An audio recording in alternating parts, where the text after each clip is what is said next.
আমি এখন আমার স্কিন পাই নেই। তো যতক্ষণ না পাই আমি ভাবতেছি এই উপায়ে স্কিন জন্য লুকায় রাখবো। তো এটাই আমার সবচেয়ে বেস্ট পদ্ধতি লাগছে। নেক্সট ভিডিওতে হয়তো এরকম কিছু একটা করেই স্কিন লুকাবো। তো মেইনলি আমি আর ভিডিও আপলোড করতেছিলাম না, আরেকটা রিজন হচ্ছে গ্রাফিক্স। গ্রাফিক্স তো বলে না, ভিডিও রেজুলেশন বা এই টাইপসের কিছু একটা বলে। তো হচ্ছিল কি আমার গেমটা নর্মালি এরকম হয় দেখতে, বাট আমি জানতাম না যে এখানে একটা আছে স্মুথ লাইট নামে কিছু একটা আছে। তো ওই স্মুথ লাইটটা বন্ধ থাকলে আমার পুরো গেমটা চেঞ্জ হয়ে যায়।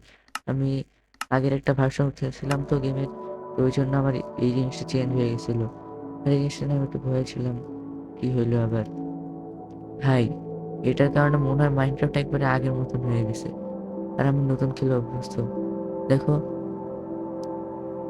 নর্মালি ট্রি গুলা কেমন বিয়ার্ড লাগে ভাই, মানে দেখতে খুবই জঘন্য লাগে। আর কেভ গুলার যে ডার্কনেসটা ওটা অনেক বেড়ে যায়।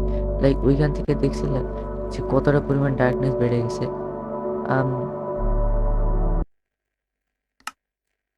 তো এবার দেখো তোমরা, লাইক দেখছো এবার আর রবিবারের মধ্যে পার্থক্য কত, এইটাই।